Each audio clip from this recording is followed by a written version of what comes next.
Easter happened over 2,000 years ago, and those of us who celebrate it understand that it's something really important that happened in the life of Jesus, in the life of the church, and it's important for our own lives. We know that, but we don't always get what that actually means, that it's important.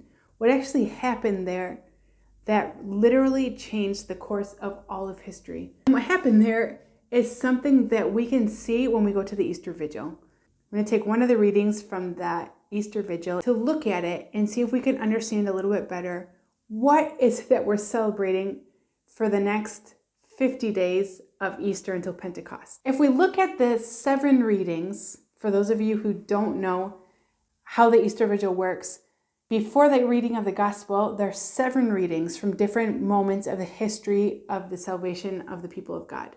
There's a reading, a psalm, and then a prayer that helps us understand the interpretation of that reading and psalm. We're going to take the 4th one, which gives us a really good image that might be a little bit easier for us to understand why the resurrection is such a big deal in our own lives. This 4th reading is from Isaiah 54, 5-14. The one who has become your husband is your maker. His name is the Lord of hosts. Your Redeemer is the Holy One of Israel, called God of all the earth. And here comes the really key part of it.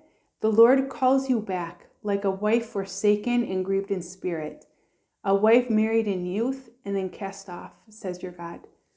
So here he's talking about loving us like a person who's in love with a woman. So it's this person who's deeply in love with this woman to the degree that even though she has been forsaken by others and she's been abandoned by others, he totally loves her and he'll never stop loving her. Actually, if you don't mind watching a very strong movie, I just watched one recently. It's called Redeeming Love. Here's a link. And it depicts in a very, very clear way, very moving way, the book of Oseas. In the book of Oseas, it's the relation of God who has married a prostitute. And his love is so great that even though she constantly leaves him, he's constantly there calling her back, wanting to be with her.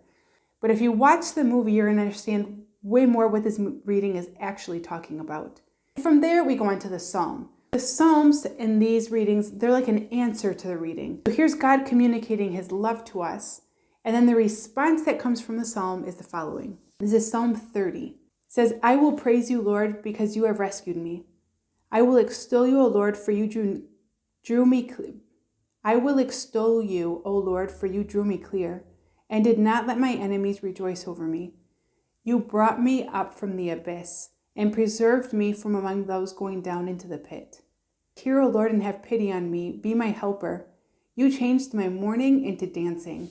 So this is the response, literally, that as a people of God, they gave to God. So he comes saying, I'm like this spouse who's willing to forgive you everything because I love you so much that I always want to be with you. The people respond saying, you have saved me. You've given me everything.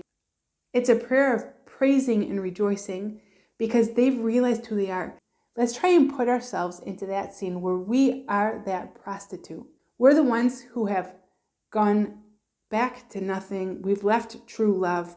We constantly go back to the streets instead of staying in a great house that has everything for us.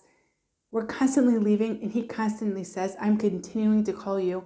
And anything you do does not in any way, shape, or form mar the way that I see you and the way that I love you, because I can see who you actually are above and beyond what you've done with your life.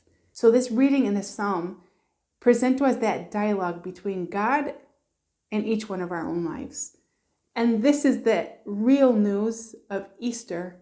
This is what we're celebrating for the next 50 days until Pentecost.